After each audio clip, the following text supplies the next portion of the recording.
clinging to God can sometimes feel like He calls us to stop clinging to what we've known, which is often safe and secure, and to step into the unknown.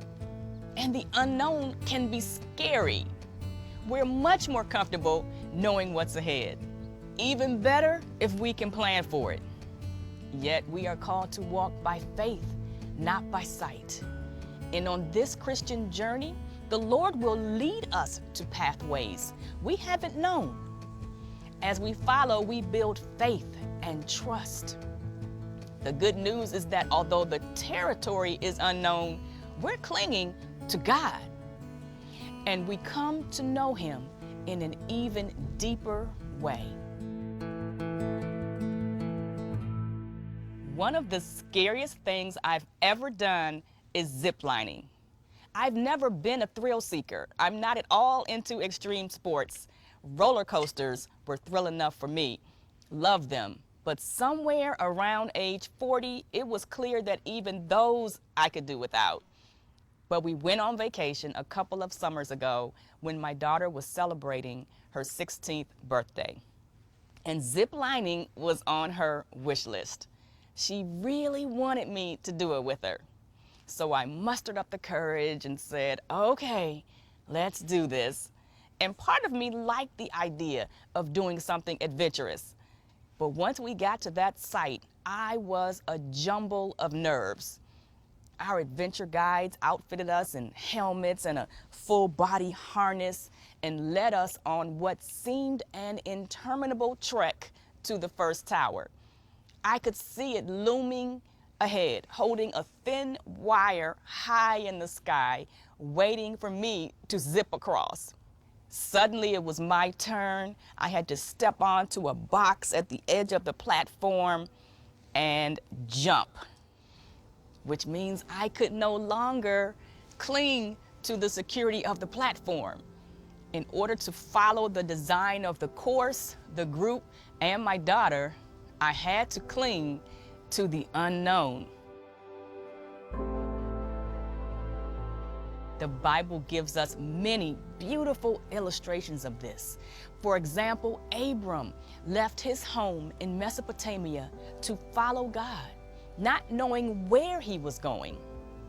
God gave Abram, who was later called Abraham, an amazing promise that he would be blessed and become a great nation. But Abraham didn't fully understand. God would give him countless descendants when his wife Sarah was already old. Abraham fathered a child with Sarah's maid, thinking that was the only way to fulfill the promise. And God had to tell Abraham that he'd gotten it wrong. It's somewhat comforting that Abraham didn't follow God perfectly. We don't have to be perfect or understand perfectly or even obey perfectly to follow God. What was key was that Abraham had a heart to follow God.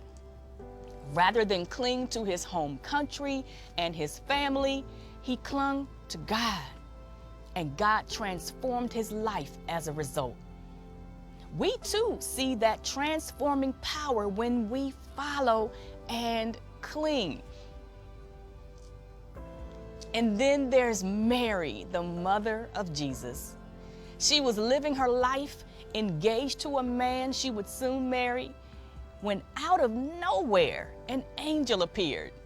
"Greetings, favored one," the angel Gabriel said. "The Lord is with you." Talk about the unknown. Mary had a hard time even grasping what the greeting meant. Gabriel had to tell her, "Do not be afraid, Mary," as he unfolded God's plan, that she would bear the Son of the Most High. You can imagine her head spinning. "How can this be?" she said, "since I am a virgin?" Maybe at this point, she was also thinking, "But I'm engaged. What will Joseph think?" Because sure enough, Joseph naturally had a problem with his fiancée being pregnant. He was ready to end the relationship. Mary could have clung to what was comfortable. She could have clung to her own plans. She could have clung to her reputation and a fear of what people would say. But Mary replied to the angel, "Behold, the bondslave of the Lord, may it be done to me according to your word." I love that. That's the first place we follow, from the heart. Mary didn't know what that pathway would look like, but she stepped onto it and clung to God.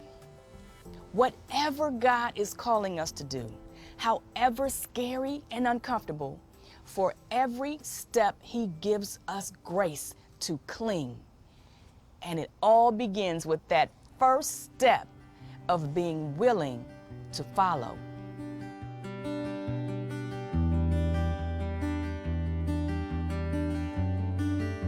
Intimacy with God. That's the desire of our heart. It's the lifestyle that we're choosing. By His grace, we want to daily delight ourselves in the Lord through His word and prayer. By His grace, we want to walk in obedience. And this is what's exciting. Clinging to God makes us strong and courageous. We have nothing to fear. Psalm 91:1 says, "He who dwells in the shelter of the Most High will abide in the shadow of the Almighty." Clinging puts us in God's shadow, the place of ultimate blessing and protection.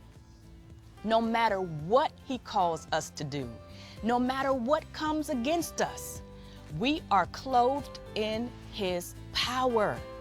We can go confidently in His will, knowing that He is with us.